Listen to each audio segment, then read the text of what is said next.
The Human Cycle by Sri Aurobindo. Chapter 15. The Supra-Rational Good.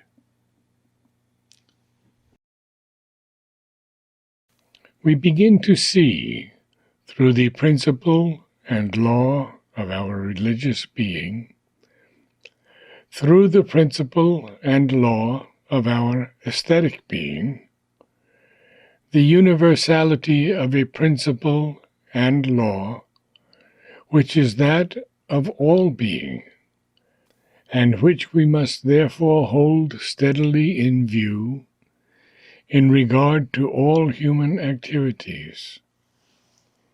It rests on a truth on which the sages have always agreed, though by the intellectual thinker it may be constantly disputed.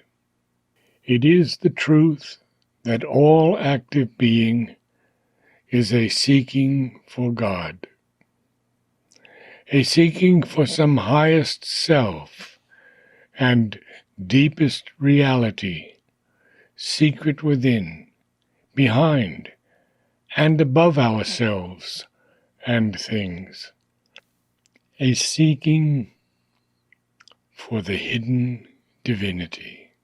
The truth which we glimpse through religion lies concealed behind all life. It is the great secret of life, that which it is in labor to discover and to make real to its self-knowledge. The seeking for God is also, subjectively, the seeking for our highest, truest, fullest, largest self. It is the seeking for a reality which the appearances of life conceal because they only partially express it, or because they express it from behind veils and figures, by oppositions and contraries, often by what seem to be perversions and opposites of the real.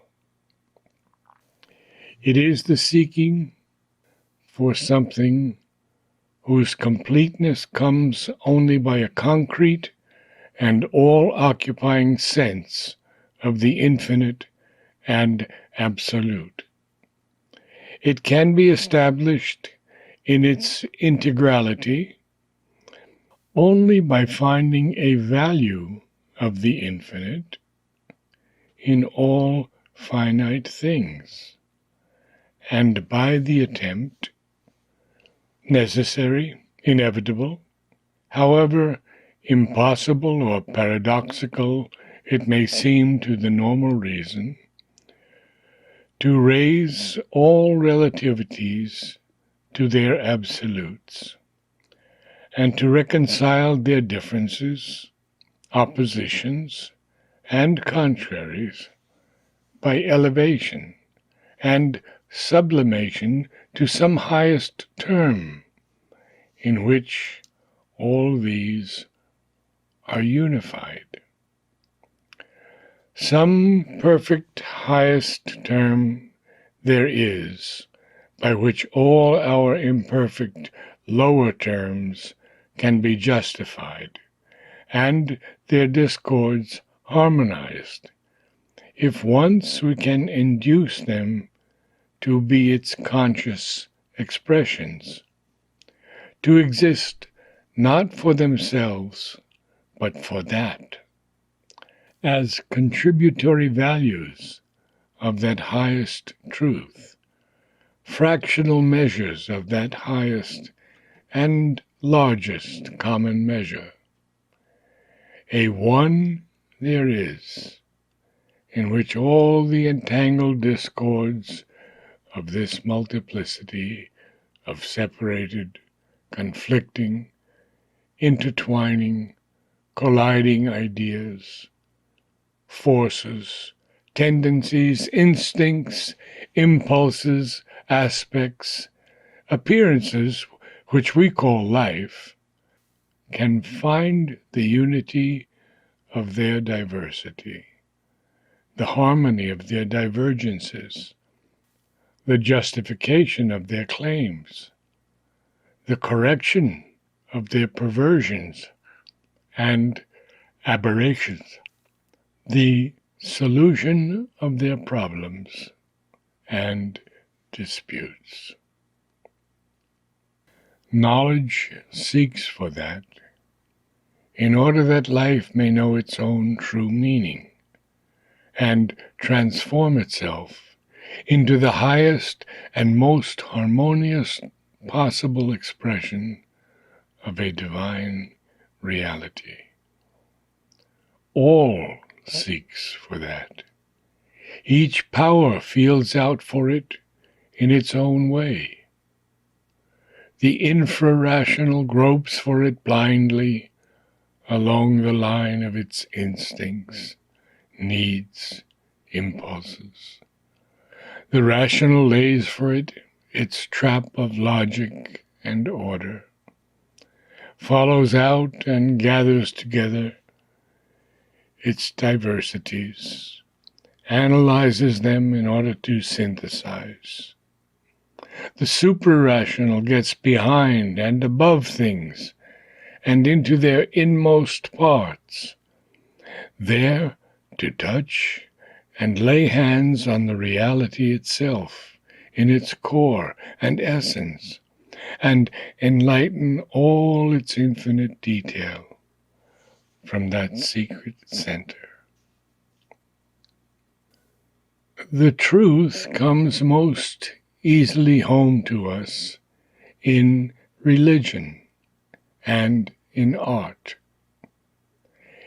in the cult of the spiritual and in the cult of the beautiful, because there we get away most thoroughly from the unrestful pressure of the outward appearances of life, the urgent siege of its necessities, the deafening clamor of its utilities. There we are not compelled at every turn to make terms with some gross material claim, some vulgar but inevitable necessity of the hour and the moment. We have leisure and breathing time to seek the real behind the apparent. We are allowed to turn our eyes either away from the temporary and transient, or through the temporal itself to the eternal. We can draw back from the limitations of the immediately practical and recreate our souls by the touch of the ideal and the universal. We begin to shake off our chains. We get rid of life in its aspect of a prison house, with necessity for our jailer and utility for our constant taskmaster. We are admitted to the liberties of the soul. We enter God's infinite kingdom of beauty and delight, or we lay hands on the keys of our absolute self-finding and open ourselves to the possession or the adoration of the eternal. There lies the immense value of religion, the immense value of art and poetry to the human spirit. It lies in their immediate power for inner truth, for self-enlargement, for liberation. But in other spheres of life, in the spheres of what, by an irony of ignorance, we call especially practical life, although if the divine be our true object of search and realization, our normal conduct in them and our current idea of them is the very opposite of practical. We are less ready to recognize the universal truth. We take a long time to admit it. Even partially, in theory, we are seldom ready at all to follow it in practice. And we find this difficulty because there, especially in all our practical life, we are content to be the slaves of an outward necessity and think ourselves always excused when we admit as the law of our thought, will, and action the yoke of immediate and temporary utilities. Yet even there, we must arrive eventually at the highest truth. We shall find out in the end that our daily life and our social existence are not things apart, are not another field of existence with another law than the inner and ideal. On the contrary, we shall never find out their true meaning or resolve their harsh and often agonizing problems until we learn to see in them a means towards the discovery and the individual and collective expression of our highest, and, because our highest, therefore our truest and fullest self, our largest, most imperative principle and power of existence.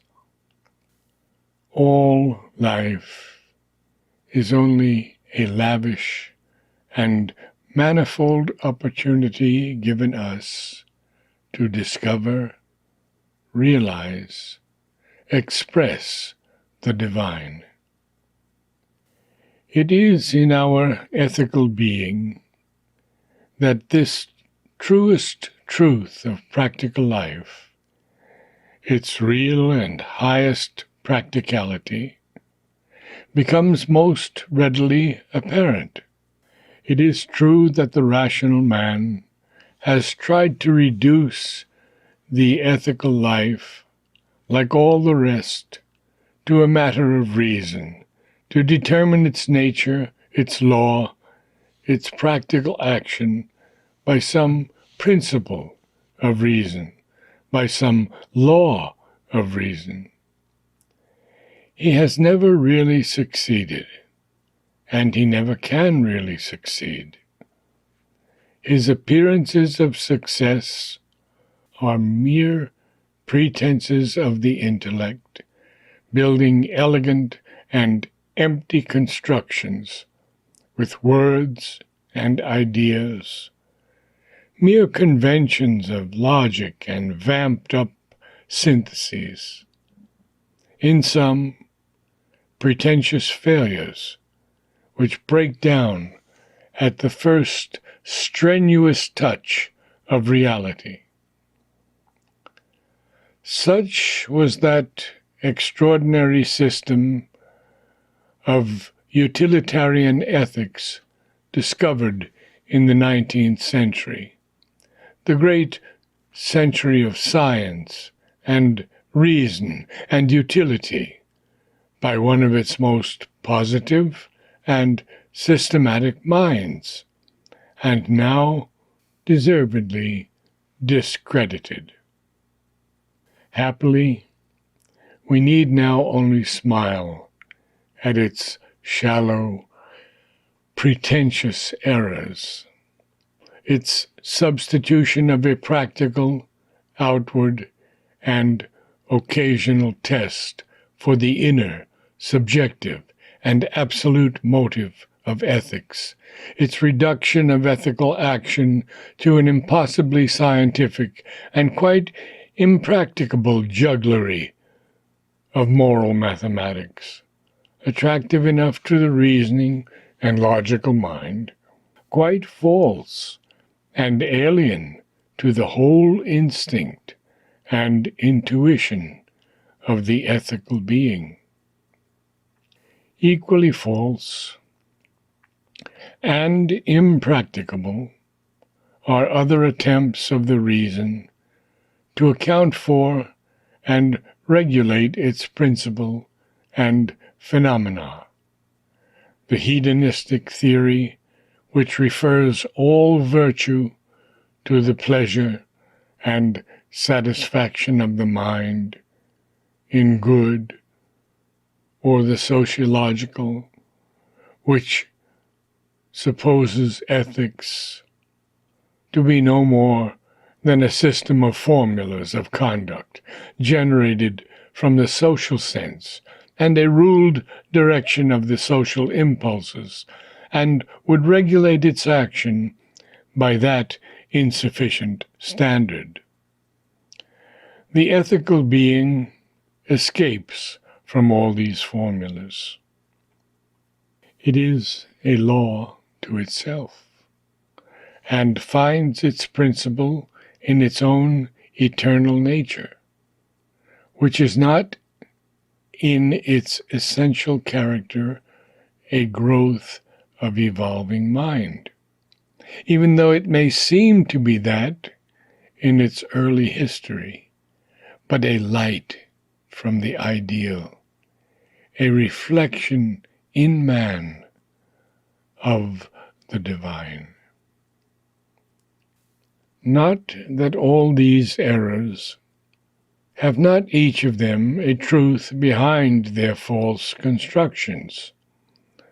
For all errors of the human reason are false representations, a wrong building, effective misconstructions of the truth, or of a side or a part of the truth.